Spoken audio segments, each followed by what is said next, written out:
Hello everyone, स्वागत है आपका लर्निंग अकेडमी पर। तो फ्रेंड्स, आज की क्लास में हम आपके लिए अति महत्वपूर्ण प्रश्न लेकर आए हैं एग्जाम को ध्यान में रखते हुए। तो जो भी बच्चे होम साइंस से तैयारी कर रहे हैं उनके लिए आज ये क्लास बेहतरीन यहाँ पर रहने वाली है, क्योंकि आज ये क्लास में कुछ बच्चों ने हमसे रिक्वेस्ट की थी कि मैम एक एक ईयर के क्वेश्चन यहाँ पर करवा। तो आज ये क्लास में सभी आपके रिक्वेस्ट पर हम 2004 में पूछे गए अति महत्वपूर्ण प्रश्न यहाँ पर कराने वाले हैं। तो क्लास बेहद ही खास होने वाली है। क्लास को आपको अंत तक देखते चलना है। क्लास में आप कॉपी पेन जरूर साथ में लेकर बैठेगा, क्योंकि आज ये क्लास से भी आपको काफ़ी महत्वपूर्ण पॉइंट यहाँ से मिलने वाले हैं जिन्हें आपको नोट करना है और एग्जाम के समय उनका रिवाइज करना है। क्लास में आपका स्कोर कितना रहा, कितने क्वेश्चन आपको आते थे, कितने नए सीखने को मिले, ये भी आपको हमें कमेंट बॉक्स में बताना है। तो चलिए ज़्यादा टाइम वेस्ट ना करते हुए शुरू करेंगे आज की महत्वपूर्ण क्लास। आज की क्लास का हमारा पहला क्वेश्चन है, जल की कठोरता कितने प्रकार की होती है। 4 ऑप्शन आपको यहाँ पर दिए गए, इन्हें ध्यान से पढ़िए और अपना आंसर यहाँ पर दीजिए। टीजीटी 2004 में पूछा गया क्वेश्चन है और सभी क्वेश्चन आज की क्लास में हम 2004 में पूछे गए करा रहे हैं। आपको बताना है कि जल की कठोरता कितने प्रकार की होती है। ऑप्शन यहाँ पर देखें तो दूसरा ऑप्शन हमारा यहाँ पर सही होगा, जल की कठोरता 2 प्रकार की होती है। तो दूसरा ऑप्शन हमारा यहाँ पर सही है। आइए देख लेते हैं महत्वपूर्ण व्याख्या के साथ में। जल की कठोरता 2 प्रकार की होती है, जो हमारे क्वेश्चन का आंसर है। स्थायी कठोरता और अस्थायी कठोरता। स्थायी कठोरता जिस पानी में कैल्शियम या मैग्नीशियम या दोनों के क्लोराइड या सल्फेट होते हैं उन्हें स्थायी कठोर जल कहा जाता है। वहीं अस्थायी कठोरता जिस पानी में कैल्शियम और मैग्नीशियम या दोनों के बाइकार्बोनेट होते हैं, जो पानी में घुलकर संबंधित आयन उत्पन्न करते हैं, उन्हें अस्थायी कठोर जल कहते हैं। तो एग्जामिनर कहीं से भी क्वेश्चन पूछ सकता है, तो व्याख्या को आप ध्यान से देखते हुए चलेगा। आगे बढ़ जाते हैं अगले क्वेश्चन की ओर। क्वेश्चन नंबर 2, कृत्रिम झील का दूसरा नाम क्या है। 4 ऑप्शन आपको यहाँ पर दिए गए, इसे ध्यान से पढ़िए और अपना आंसर यहाँ पर दीजिए। पीजीटी 2004 में क्वेश्चन पूछा गया है। आपको बताना है कि कृत्रिम झील का दूसरा नाम क्या है। ऑप्शन यहाँ पर देखें तो पहले ऑप्शन हमारे यहाँ पर सही है, परिपद या प्रतिबद्ध जलाशय कृत्रिम झील का दूसरा नाम है। तो यहाँ पर पहला ऑप्शन हमारे यहाँ पर सही है। आइए देख लेते हैं महत्वपूर्ण व्याख्या के साथ में। झीलें भूपटल के किसी भी भाग पर हो सकती है। ये उच्च पर्वतों पर मिलती है, पठारों और मैदानों पर भी मिलती है तथा जल पर सागर तल के नीचे भी पाई जाती है। किसी अंतर्देशीय गर्त में पाई जाने वाली ऐसी प्रशांत जलराशि को झील कहते हैं जिसका समुद्र से किसी प्रकार का संबंध नहीं रहता। कृत्रिम झील का दूसरा नाम परिबद्ध जलाशय होता है। ये ऐसी झीलें हैं जो मानव निर्मित होती है। तो यहाँ पर ये यहाँ से महत्वपूर्ण पॉइंट बन जाता है कि ऐसी झीलें जो मानव निर्मित होती है, ये भी क्वेश्चन पूछा जाता है कि उसे क्या कहा जाता है। तो कृत्रिम झील या परिबद्ध जलाशय कहा जाता है। यहाँ पर एक नोट भी दिया गया है कि ऑस्ट्रेलिया में स्थित हिलर लेक विश्व की एकमात्र गुलाबी पानी की झील है। इसका कारण पानी में मौजूद एल्गी और बैक्टीरिया है। तो यहाँ से भी महत्वपूर्ण पॉइंट बन जाता है, इसे भी आप नोट करते चलिएगा। आगे बढ़ जाते हैं अगले क्वेश्चन की और। Question number 3, herring, mackerel, salmon तथा सार्डिन मछलियों में पाया जाता है। आपको यहाँ पर मछलियों के प्रकार दिए गए, आपको बताना है कि इसमें कौन सा विटामिन पाया जाता है। ऑप्शन यहाँ पर देखें तो हेरिंग, मैकरल, सालमन तथा सार्डिन मछलियों में विटामिन ई पाया जाता है। तो यहाँ पर चौथा ऑप्शन हमारे यहाँ पर सही है। आइए देख लेते हैं महत्वपूर्ण व्याख्या के साथ में। हेरिंग, मैकरल, सालमन तथा सार्डिन मछलियों में विटामिन ई पाया जाता है, जो हमारे क्वेश्चन का आंसर है। ये विटामिन ई के प्राणिज स्रोत है। इसके अलावा गेहूं, तेल, सोयाबीन और अंडों की जर्दी में भी विटामिन ई पाया जाता है। इसकी कमी से पुरुष एवं स्त्री में बाध्यता उत्पन्न हो जाती है। इसे बांझपन रोधी विटामिन भी कहा जाता है। यहाँ से भी महत्वपूर्ण पॉइंट कई बार पूछा गया है, तो ये भी आप नोट करते चलेगा। आगे बढ़ जाते हैं अगले क्वेश्चन की और। क्वेश्चन नंबर 4, बेकिंग पाउडर अथवा खाने का सोडा मिलाकर भोजन पकाने से नष्ट होने वाला पौष्टिक तत्व है। क्वेश्चन को पहले आपको ध्यान से पढ़ना है और अपना आंसर यहाँ पर देना है। पीजीटी 2004 में क्वेश्चन पूछा गया है। आपको बताना है कि बेकिंग पाउडर अथवा खाने का सोडा मिलाकर भोजन पकाने से कौन सा पौष्टिक तत्व यहाँ पर नष्ट हो जाता है। ऑप्शन यहाँ पर देखें तो पहले ऑप्शन हमारे यहाँ पर सही होगा, विटामिन बी नष्ट हो जाता है। तो पहले ऑप्शन हमारे यहाँ पर सही है। आइए देख लेते हैं महत्वपूर्ण व्याख्या के साथ में। बेकिंग सोडा या खाने का सोडा मिलाकर भोजन पकाने से उसमें उपस्थित विटामिन बी नष्ट हो जाता है, जो हमारे क्वेश्चन का आंसर है। कुछ विटामिन हवा, जल तथा ऊष्मा के प्रति बेहद संवेदनशील होते हैं, जिनमें विटामिन बी सर्वाधिक संवेदनशील होते हैं, क्योंकि ये जल में घुलनशील विटामिनों का समूह होता है। विटामिन बी समूह में मुख्यतः विटामिन B1 को यदि बेकिंग सोडा के साथ पकाया जाए तो लगभग 77% नष्ट हो जाता है। तो यहाँ से भी महत्वपूर्ण पॉइंट यहाँ से एग्जाम में पूछे गए। विटामिन बी समूह जल में घुलनशील विटामिन है। ये भी एग्जाम में कई बार पूछा जा चुका है और ये लगभग 70% तक नष्ट हो जाता है। B1, विटामिन B1, ये भी एग्जाम में क्वेश्चन कई बार पूछा जा चुका है, तो इन्हें भी आप नोट करते चलेगा। आगे बढ़ जाते हैं अगले क्वेश्चन की और। क्वेश्चन नंबर 5, जल की शुद्धि के लिए किस रासायनिक पदार्थ का प्रयोग किया जाता है?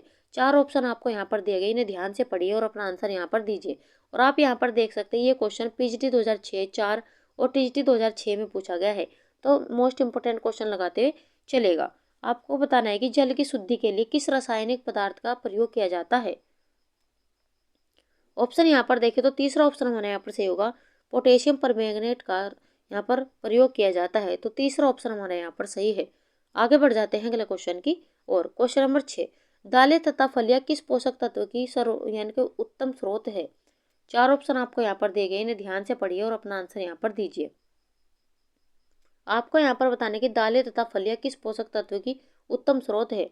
ऑप्शन यहाँ पर देखें तो दूसरा ऑप्शन हमारे यहाँ पर सही होगा, प्रोटीन की उत्तम स्रोत है, तो दूसरा ऑप्शन हमारे यहाँ पर सही है। आगे बढ़ जाते हैं अगले क्वेश्चन की और। क्वेश्चन नंबर 7, मसालों के अधिक प्रयोग से किस अम्ल का स्रावण अधिक होता है? 4 ऑप्शन आपको यहाँ पर दिए गए, इन्हें ध्यान से पढ़िए और अपना आंसर यहाँ पर दीजिए। आपको यहाँ पर बताना है कि अगर हम मसालों का अधिक उपयोग करते हैं तो किस अम्ल का स्रावण अधिक होता है। ऑप्शन यहाँ पर देखें तो दूसरा ऑप्शन हमारे यहाँ पर सही होगा, हाइड्रोक्लोरिक अम्ल का अधिक स्रावण होता है, तो यहाँ पर दूसरा ऑप्शन हमारे यहाँ पर सही है। आइए देख लेते हैं महत्वपूर्ण व्याख्या के साथ में।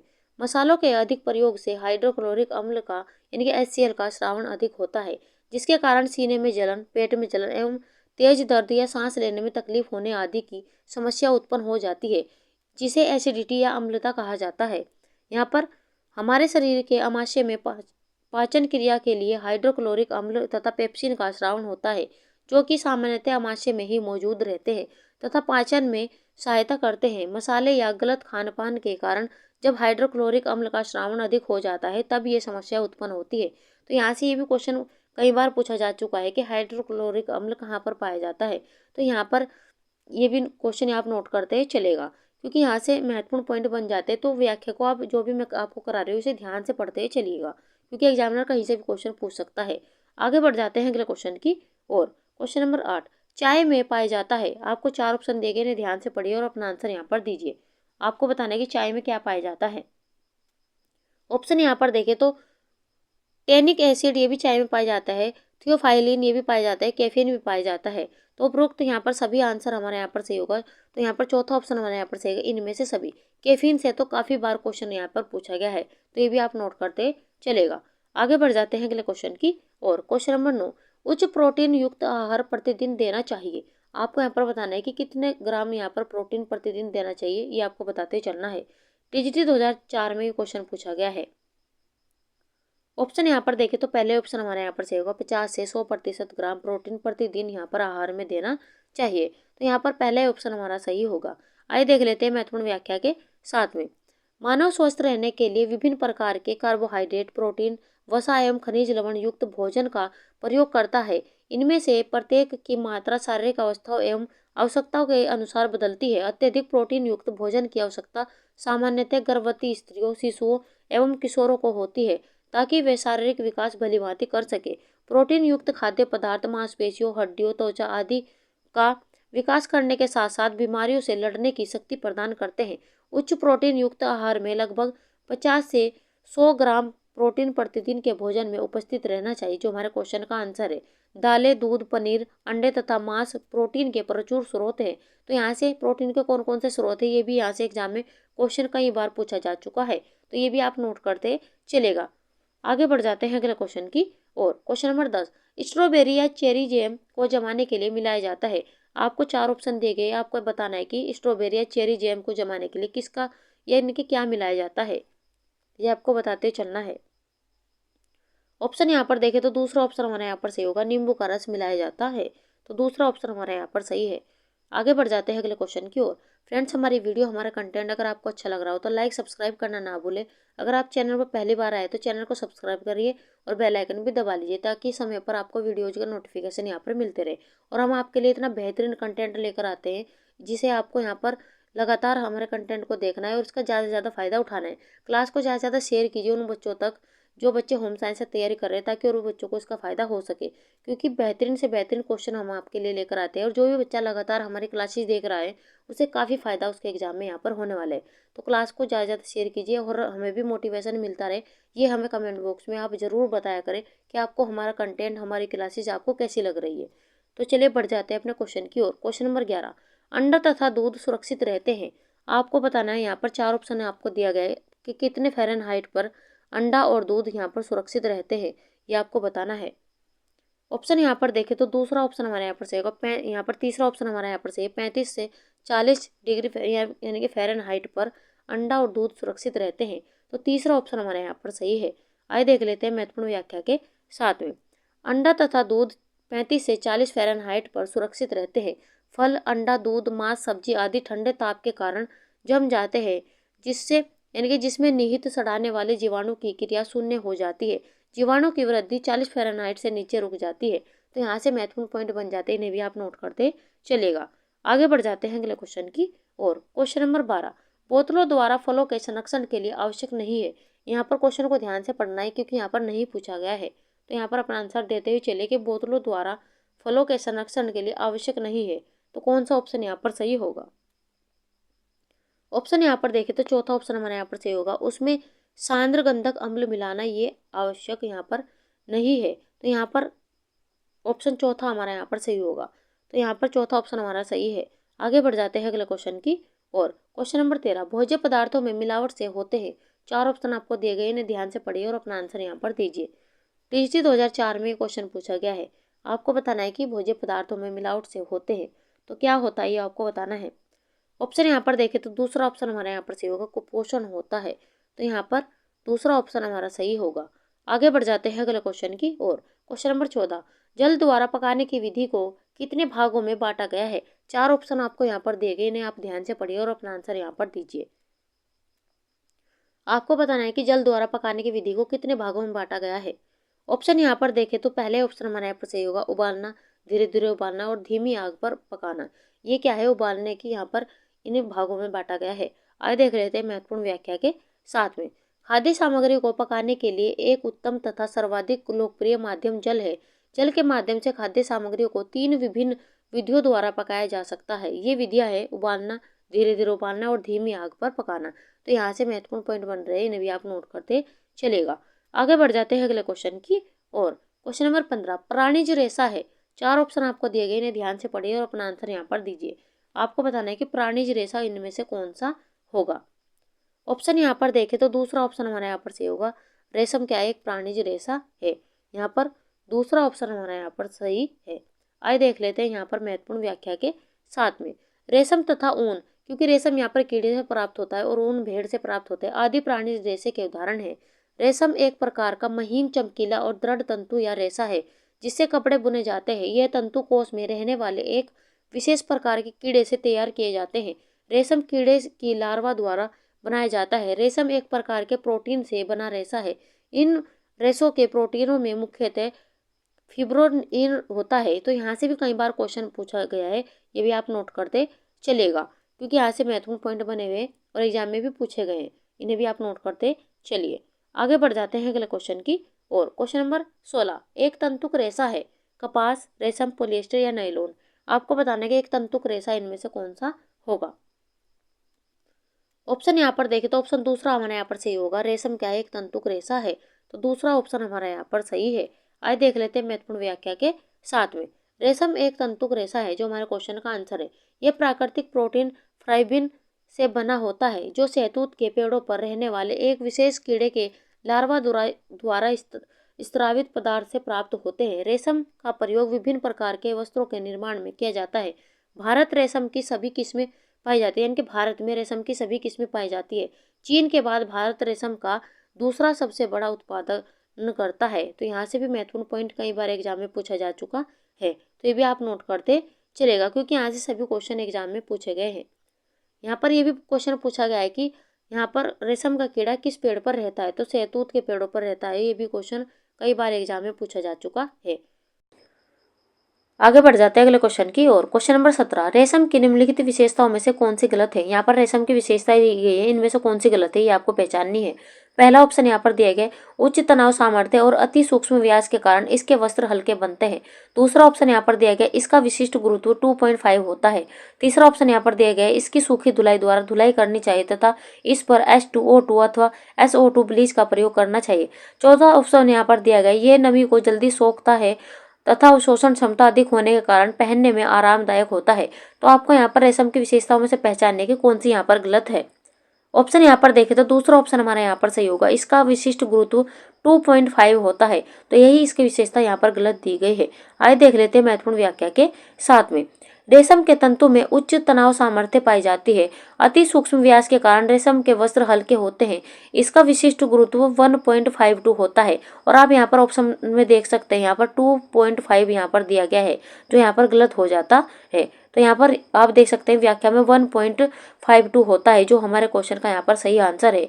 यह नमी को जल्दी सोख लेता है तथा अवशोषण क्षमता अधिक होती है।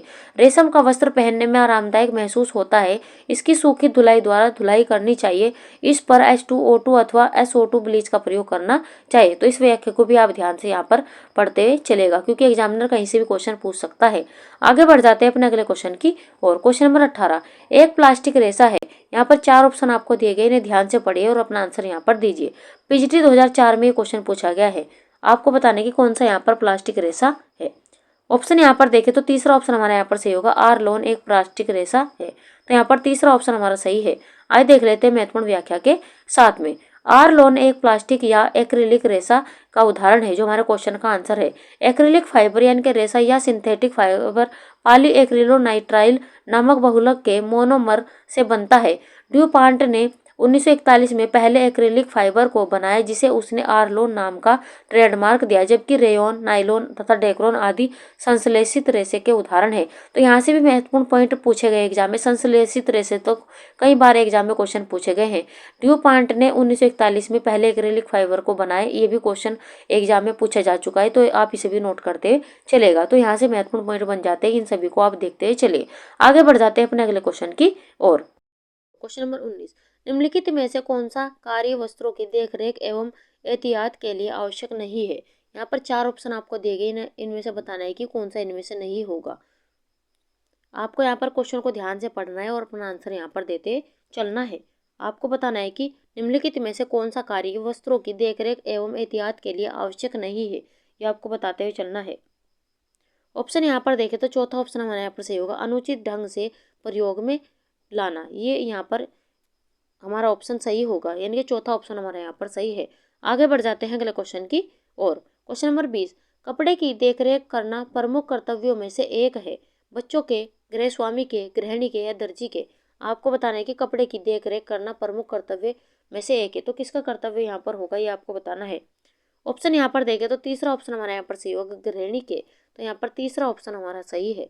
आगे बढ़ जाते हैं अगले क्वेश्चन की और। क्वेश्चन नंबर 21, सीधी, आड़ी, खड़ी और तिरछी रेखाओं वाले नमूने रेखाओं की विभिन्न दिशाओं में मिलाकर तैयार किए जाते हैं, जो कहलाते हैं।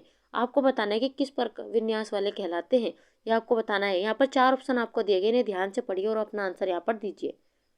यहाँ पर आपको क्वेश्चन को ध्यान से पढ़ना है। इसमें पूछा गया है कि सीधी, आड़ी, खड़ी और तिरछी रेखाओं वाले नमूने रेखाओं की विभिन्न दिशाओं में बनाकर तैयार किए जाते हैं, जो कहलाते हैं भूमिगत विन्यास वाले। तो पहले ऑप्शन हमारा यहाँ पर सही होगा, तो पहला ऑप्शन हमारा सही है। आगे बढ़ जाते हैं अगले क्वेश्चन की और। क्वेश्चन नंबर 22, परिधान की शैली कैसी होनी चाहिए। 4 ऑप्शन आपको दिए गए, इसे ध्यान से पढ़िए और अपना आंसर यहाँ पर दीजिए। आपको बताने की परिधान की शैली कैसी होनी चाहिए। ऑप्शन यहाँ पर देखें तो पहले ऑप्शन हमारे यहाँ पर सही होगा। जीवन शैली से मेल खाती हुई परिधान की यहाँ पर शैली होनी चाहिए, तो पहले ऑप्शन हमारे यहाँ पर सही है। आगे बढ़ जाते हैं अगले क्वेश्चन की और। क्वेश्चन नंबर 23, किसके लिए परिधान रचना में रंग, रेखा, आकृति तथा अलंकरण में पुनरावृत्ति, स्त्रीकरण तथा विकिरण का प्रयोग करना चाहिए।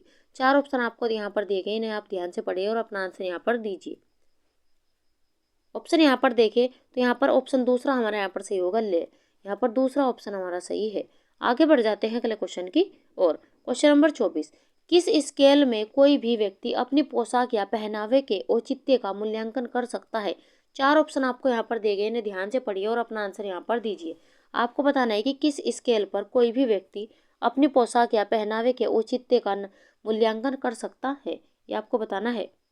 ऑप्शन यहाँ पर देखें तो चौथा ऑप्शन हमारा यहाँ पर सही होगा, इन सभी पर, अनुरूपता पर भी, समानुपात पर भी, संतुलन और लय पर भी। तो इस प्रकार हमारा चौथा ऑप्शन यहाँ पर सही होगा, इन सभी पर। आगे बढ़ जाते हैं अगले क्वेश्चन की और। क्वेश्चन नंबर 25, चिकने अवशोषक विधि में प्रयुक्त नहीं होते हैं। तो आपको बताना है कि चिकने अवशोषक विधि में प्रयुक्त नहीं होते हैं। 4 ऑप्शन आपको यहाँ पर दिए गए।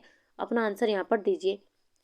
ऑप्शन यहाँ पर देखें तो पेट्रोल चिकने अवशोषक और प्रयुक्त विधि में प्रयुक्त नहीं होते हैं। तो ऑप्शन तीसरा हमारा यहाँ पर सही होगा। आगे बढ़ जाते हैं अगले क्वेश्चन की और। क्वेश्चन नंबर 26, चाय के धब्बे किस वर्ग में आते हैं? 4 ऑप्शन आपको यहाँ पर दिए गए हैं, आपको बताने की चाय के धब्बे किस वर्ग में आते हैं। ऑप्शन यहाँ पर देखें तो पहले ऑप्शन हमारा यहाँ पर सही होगा, चाय के धब्बे वनस्पति धब्बे के अंतर्गत आते हैं। तो यहाँ पर पहला ही ऑप्शन हमारा यहाँ पर सही है। आइए देख लेते हैं महत्वपूर्ण व्याख्या के साथ में। अपनी प्रकृति के अनुसार धब्बे निम्नांकित वर्गों में होते हैं। वनस्पति धब्बों के अंतर्गत चाय, कोको, कॉफी, फल आदि आते हैं। वहीं प्राणीज धब्बे इसी वर्ग के धब्बे अंडे, दूध, मांस तथा रक्त आदि के लग जाते हैं। वसा युक्त धब्बे में मक्खन, घी, तेल, पेंट, वार्निश आदि के दाग इस वर्ग के अंतर्गत आते हैं। वहीं यहाँ पर खनिज युक्त धब्बे जंग, स्याही, दवाइयों आदि के धब्बे इस वर्ग में आते हैं। तो यहाँ पर धब्बों के विभिन्न प्रकार भी दिए गए, इन्हें भी आप नोट करते चलेगा। कौन कौन से धब्बों के अंतर्गत कौन कौन सी वस्तुएं आती है ये आपको यहाँ पर दिया गया है, इसे भी आप नोट करते चलेगा। आगे बढ़ जाते हैं अगले क्वेश्चन की और। क्वेश्चन नंबर 27, गृह विज्ञान का अर्थ है। ऑप्शन यहाँ पर देखें तो दूसरा ऑप्शन हमारे यहाँ पर सही होगा। गृह विज्ञान का अर्थ है अपने संसाधनों का प्रबंध करने की कला। तो दूसरा ऑप्शन हमारा यहाँ पर सही होगा। आगे बढ़ जाते हैं अगले क्वेश्चन की और। क्वेश्चन नंबर 28, स्थान से अभिप्राय है। आपको 4 ऑप्शन यहाँ पर दिए गए, इन्हें ध्यान से पढ़िए और अपना आंसर यहाँ पर दीजिए। आपको बताना है कि स्थान से अभिप्राय है तो क्या अभिप्राय है ये आपको बताना है। ऑप्शन यहाँ पर देखें तो दूसरा ऑप्शन हमारा यहाँ पर सही होगा, स्थान से अभिप्राय है रिक्त स्थान से। तो दूसरा ऑप्शन हमारा यहाँ पर सही है। आगे बढ़ जाते हैं अगले क्वेश्चन की और। फ्रेंड्स, हमारी वीडियो हमारा कंटेंट अगर आपको अच्छा लग रहा हो तो लाइक सब्सक्राइब करना ना भूलें। और हम आपके लिए इतना प्रयास कर रहे हैं, इतना बेहतरीन कंटेंट लेकर आते हैं, तो आप वीडियो को ज़्यादा से ज़्यादा शेयर कीजिए ताकि हमें भी मोटिवेशन मिलता रहे। आगे बढ़ जाते हैं अपने अगले क्वेश्चन की और। क्वेश्चन नंबर 29, निर्णय करने में उन उद्देश्यों का अस्तित्व निहित है जिनके प्रति इसका प्रतिस्थापन किया गया है। यह किसकी उक्ति है? यहाँ पर एक महत्वपूर्ण उक्ति दी गई है, आपको बताना है कि महत्वपूर्ण उक्ति किसके द्वारा दी गई है। 4 ऑप्शन आपको यहाँ पर दिए गए, इसे ध्यान से पढ़िए और अपना आंसर यहाँ पर दीजिए। यहाँ पर उक्ति में कहा गया है कि निर्णय करने में उन उद्देश्यों का अस्तित्व निहित है जिनके प्रति इसका प्रतिस्थापन किया गया है। आपको बताना है कि ये कथन किसके द्वारा दिया गया है। ऑप्शन यहाँ पर देखें तो पहले ऑप्शन हमारे यहाँ पर सही होगा, डी वुड्स थॉमस के द्वारा ये महत्वपूर्ण कथन दिया गया है। तो पहले ऑप्शन हमारे यहाँ पर सही होगा। आगे बढ़ जाते हैं अगले क्वेश्चन की और। क्वेश्चन नंबर 30, निम्नलिखित में से कौन द्वारा उत्पादन करता है? यानी कि आपको बताना है कि किसके द्वारा उत्पादन करता है, आपको बताना है। ऑप्शन यहाँ पर देखें तो तीसरा ऑप्शन हमारे यहाँ पर सही होगा, विज्ञापनकर्ता यहाँ पर उत्पादन करता है। तो इनमें से तीसरा ऑप्शन हमारा यहाँ पर सही होगा। आगे बढ़ जाते हैं अगले क्वेश्चन की और। क्वेश्चन नंबर 31, परिवार शब्द इनमें से किस लैटिन शब्द से बना है? आपको 4 ऑप्शन यहाँ पर दिए गए, आपको ध्यान से पढ़ना है और अपना आंसर यहाँ पर देना है। आपको बताना है कि परिवार शब्द इनमें से किस लैटिन शब्द से बना है, ये आपको बताना है। ऑप्शन यहाँ पर देखें तो तीसरा ऑप्शन हमारा यहाँ पर सही होगा, फेमुलस से बना है। तो यहाँ पर तीसरा ऑप्शन हमारा सही होगा। और आप यहाँ पर देख सकते हैं पीजीटी 2003 और 4 में लगातार ये क्वेश्चन पूछा गया है, तो महत्वपूर्ण प्रश्न आप यहाँ पर लगाते चलेगा। तो तीसरा ऑप्शन हमारा यहाँ पर सही है। आगे बढ़ जाते हैं अगले क्वेश्चन की और। क्वेश्चन नंबर 32, परिवार को जीवन की प्रारंभिक पाठशाला के नाम से किसने संबोधित किया है? यहाँ पर आपको क्वेश्चन को ध्यान से पढ़ना है और अपना आंसर यहाँ पर देना है। आपको बताना है कि परिवार को किसने प्रारंभिक पाठशाला के नाम से प्रस्तुत किया है। ऑप्शन यहाँ पर देखें तो तीसरा ऑप्शन हमारे यहाँ पर सही होगा, प्लेटो तथा अरस्तु ने परिवार को प्रारंभिक पाठशाला से संबोधित किया है। तो तीसरा ऑप्शन हमारे यहाँ पर सही होगा। समाजशास्त्र के अंतर्गत हम अध्ययन करते हैं। आपको क्वेश्चन को ध्यान से पढ़ना है और आपको बताना है कि हम समाजशास्त्र के अंतर्गत किसका अध्ययन करते हैं, ये आपको बताते हुए चलना है। ऑप्शन यहाँ पर देखें तो चौथा ऑप्शन हमारे यहाँ पर सही होगा, उपरोक्त सभी का हम अध्ययन करते हैं। समाजशास्त्र के अंतर्गत हम सामाजिक प्रतिक्रियाओं का भी अध्ययन करते हैं, सामाजिक समूह का भी अध्ययन करते हैं और सामाजिक संबंधों का भी अध्ययन करते हैं। तो इस प्रकार चौथा ऑप्शन हमारे यहाँ पर सही होगा, उपरोक्त सभी। आइए देख लेते हैं महत्वपूर्ण व्याख्या के साथ में। समाजशास्त्र मानव समाज का अध्ययन है, सामाजिक विज्ञान की एक शाखा है जो मानवीय सामाजिक संरचना और गतिविधियों से संबंधित जानकारी को परिष्कृत करने और विवेचनात्मक विश्लेषण की विभिन्न पद्धतियों का उपयोग करता है। समाजशास्त्र पद्धति और विषय वस्तु दोनों के मामले में एक विस्तृत विषय है। इसके अंतर्गत सामान्य हम निम्नलिखित का अध्ययन करते हैं। तो समाजशास्त्र के अंतर्गत हम किस किस का अध्ययन करते हैं ये यहाँ पर दिया गया है, जिसमें हम हमारा सामाजिक स्तर विन्यास, सामाजिक संबंध, सामाजिक संपर्क, सामाजिक समूह, सामाजिक प्रक्रिया और सामाजिक धर्म एवं संस्कृति का ये सभी महत्वपूर्ण पॉइंट यहाँ से एग्जाम में पूछे जा सकते हैं, इन्हें भी आप नोट करते चलेगा। आगे बढ़ जाते हैं अगले क्वेश्चन की और। क्वेश्चन नंबर 34, बालक बालिकाओं में पाए जाने वाले सामाजिक भेद है। यहाँ पर आपको 4 ऑप्शन दिए गए, इन्हें ध्यान से पढ़िए और अपना आंसर यहाँ पर देते चलेगा। आपको बताने कि बालक बालिका में पाए जाने वाले सामाजिक भेद कौन कौन से हैं। ऑप्शन यहाँ पर देखें तो चौथा ऑप्शन हमारा यहाँ पर सही होगा, ये सभी। इनमें से सभी ये बालक बालिकाओं में पाए जाने भेद है। आइए देख लेते हैं महत्वपूर्ण व्याख्या के साथ में। बालक व बालिकाओं के बीच मुख्यतः निम्नलिखित आधार पर अंतर पाए जाते हैं, जिसमें आपका पहला दिया गया संज्ञानात्मक क्षेत्र की विभिन्नताएं। तो इसमें कौन कौन सी विभिन्नताएं दी गई, इसके अंतर्गत निम्नलिखित व्यक्तिगत विभिन्नताएं दी गई, जिसमें बुद्धि, अभिक्षमताएं, सृजनशीलता और शैक्षिक उपलब्धि, ये यहाँ पर विभिन्नताएं दी गई है। वही भावनात्मक क्षेत्र में इसके प्रमुख उप क्षेत्र निम्न है। यहाँ पर रुचि, जीवन मूल्य, अभिवृत्ति, अभिप्रेरणा, आत्मसम्मान, संवेगात्मक स्थिरता, स्वभाव एवं व्यक्तित्व के विशेषक यहाँ पर दिए गए हैं। वही मनोपेशी क्षेत्र में यहाँ पर विभिन्नता दी गई, जिसमें प्रमुख उप क्षेत्र इस प्रकार यहाँ पर दिए गए। यहाँ पर शारीरिक सहन शक्ति, मनोपेशीय कौशल यहाँ पर दिए गए। तो यहाँ से महत्वपूर्ण पॉइंट आपके बन जाते हैं। इस व्याख्या को आप ध्यान से देखते हुए चलेगा, क्योंकि एग्जामिनर कहीं से भी क्वेश्चन पूछ सकता है। आगे बढ़ जाते हैं अगले क्वेश्चन की और। क्वेश्चन नंबर 35, परिवार के प्रति निष्ठा एवं एकात्मकता का क्षीण हो जाना ही पारिवारिक विघटन है। ये किस विद्वान की परिभाषा है। यहाँ पर महत्वपूर्ण परिभाषा दी गई है, आप ध्यान से पढ़िए और आप यहाँ पर बताते हुए चलिए कि किस विद्वान के द्वारा दी गई है। ऑप्शन यहाँ पर देखें तो तीसरा ऑप्शन हमारे यहाँ पर सही होगा, ये महत्वपूर्ण परिभाषा दी गई है मीड के द्वारा। तो यहाँ पर तीसरा ऑप्शन हमारा सही है। आइए बढ़ जाते हैं अगले क्वेश्चन की और। क्वेश्चन नंबर 36, समाज पर दहेज प्रथा को प्रभाव है। यहाँ पर आपको बताना कि कौन सा ऑप्शन यहाँ पर सही होगा। आपको बताना है कि समाज पर दहेज प्रथा यानी कि कुप्रभाव है, ये आपको बताना है कि तो दहेज प्रथा का क्या कुप्रभाव है समाज पर, ये आपको बताना है। ऑप्शन यहाँ पर देखें तो चौथा ऑप्शन हमारे यहाँ पर सही होगा, ऋणग्रस्तता, ये यहाँ पर दहेज का कुप्रभाव है। तो यहाँ पर चौथा ऑप्शन हमारा सही है। आगे बढ़ जाते हैं अगले क्वेश्चन की और। क्वेश्चन नंबर 37, मनुष्य सबसे पहले परिवार का सदस्य है और फिर राज्य का, इस प्रकार राज्य रूप परिवार पर आधारित होना चाहिए, ये विचार है। तो ये विचार आपको बताने की किसका है, ये आपको बताते हुए चलना है। ध्यान से पढ़िए और अपना आंसर यहाँ पर दीजिए। ऑप्शन यहाँ पर देखें तो दूसरा ऑप्शन हमारा यहाँ पर सही होगा, महत्वपूर्ण विचार दिया गया कन्फ्यूशियस के द्वारा। तो यहाँ पर दूसरा ऑप्शन हमारा सही है। आगे बढ़ जाते हैं अगले क्वेश्चन की और। क्वेश्चन नंबर 38, परिवार की सफलता की कुंजी है। यहाँ पर 4 ऑप्शन आपको दिए गए, ये आपको ध्यान से पढ़ने और अपना आंसर यहाँ पर देते चलना है। ऑप्शन यहाँ पर देखें तो पहले ऑप्शन हमारे यहाँ पर सही होगा, परिवार की जो सफलता की कुंजी है वो सफल दाम्पत्य समायोजन। ये क्या है, सफलता की कुंजी है।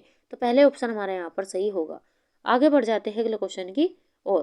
क्वेश्चन नंबर 39, आर्थिक दृष्टि से संयुक्त परिवार के लाभ है। यहाँ पर आपको बताना कि आर्थिक दृष्टि से यहाँ पर पूछा गया, ये क्वेश्चन आप ध्यान से देखते ही चलिएगा। यहाँ पर आपको संयुक्त परिवार के लाभ आपको बताने हैं, तो कौन से लाभ होंगे।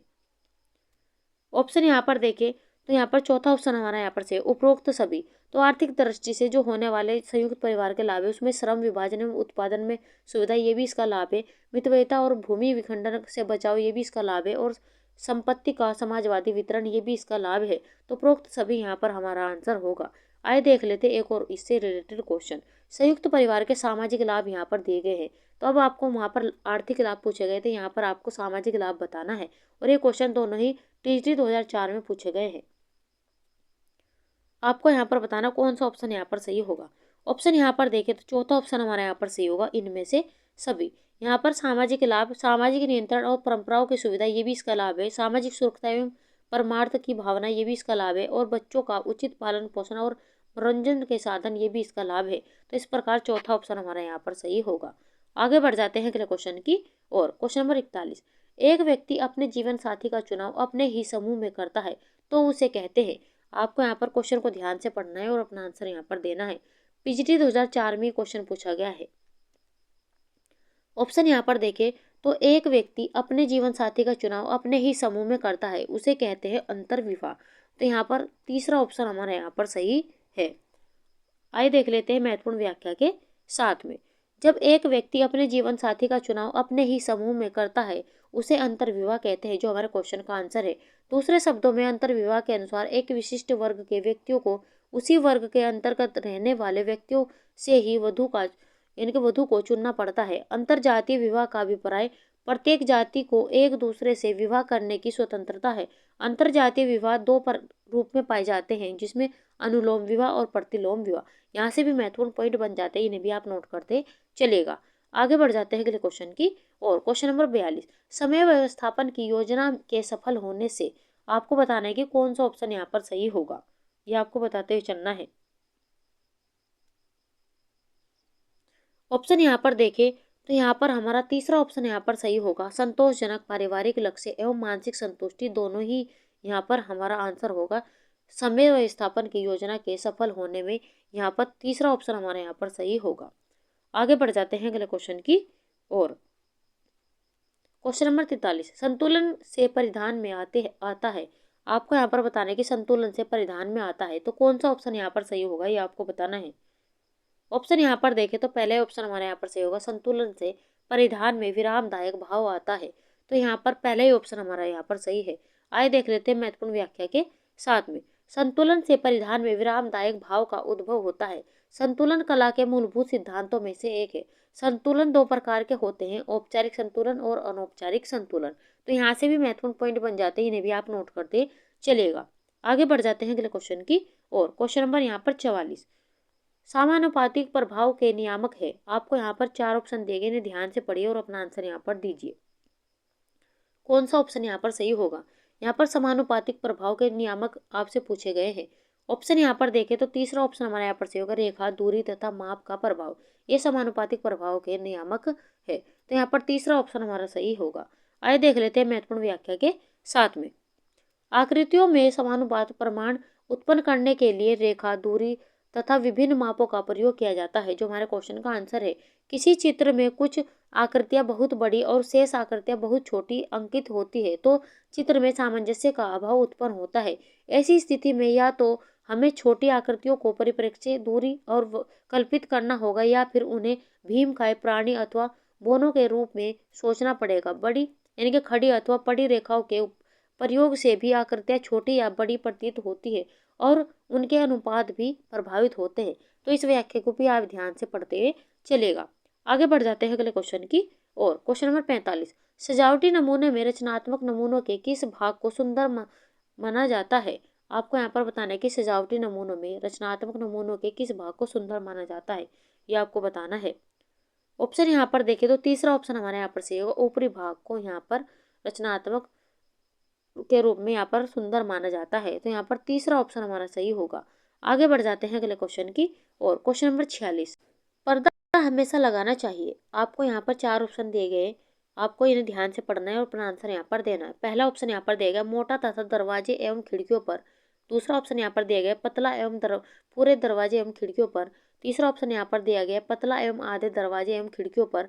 वहाँ पर चौथा ऑप्शन दिया गया है किसी भी तरह से। आपको बताना है कि पर्दा हमेशा लगाना चाहिए, तो किस प्रकार लगाना चाहिए आपको बताना है। ऑप्शन यहाँ पर देखें तो पहले ऑप्शन हमारे यहाँ पर सही होगा। मोटा तथा पूरे दरवाजे एवं खिड़कियों पर पर्दा लगाना चाहिए, तो पहले ही ऑप्शन हमारे यहाँ पर सही होगा। आगे बढ़ जाते हैं अगले क्वेश्चन की और। क्वेश्चन नंबर 47, गृह सज्जा का विभिन्न अंग कौन सा नहीं है। यहाँ पर आपको 4 ऑप्शन दिए गए, आपको बताना है कि गृह सज्जा का विभिन्न अंग कौन सा इनमें से नहीं है। पहला ऑप्शन है दीपावली या शादी विवाह के समय झंडियाँ बनाना। दूसरा ऑप्शन यहाँ पर फर्श पर अल्पना बनाना। तीसरा ऑप्शन यहाँ पर दिया घरों तथा कमरों में भेड़ बकरियां रखना। ये चौथा ऑप्शन दिया गया रंग बिरंगे कागजों एवं फूल पत्तियों से घर को सजाना। आपको बताना है कि गृह सज्जा में कौन सा विभिन्न अंग नहीं है। ऑप्शन यहाँ पर देखें तो तीसरा ऑप्शन हमारे यहाँ पर सही होगा। घर तथा कमरों में भेड़ बकरियां रखना, ये इसका अभिन्न अंग नहीं है, तो तीसरा ऑप्शन हमारे यहाँ पर सही होगा। आगे बढ़ जाते हैं अगले क्वेश्चन की और। क्वेश्चन नंबर 48, ग्रामीण लोगों को ऐच्छिक रूप से किस कार्य में भाग लेना चाहिए। आपको 4 ऑप्शन दिए गए, इन्हें ध्यान से पढ़िए और अपना आंसर यहाँ पर दीजिए। पिछली 2004 में क्वेश्चन पूछा गया है।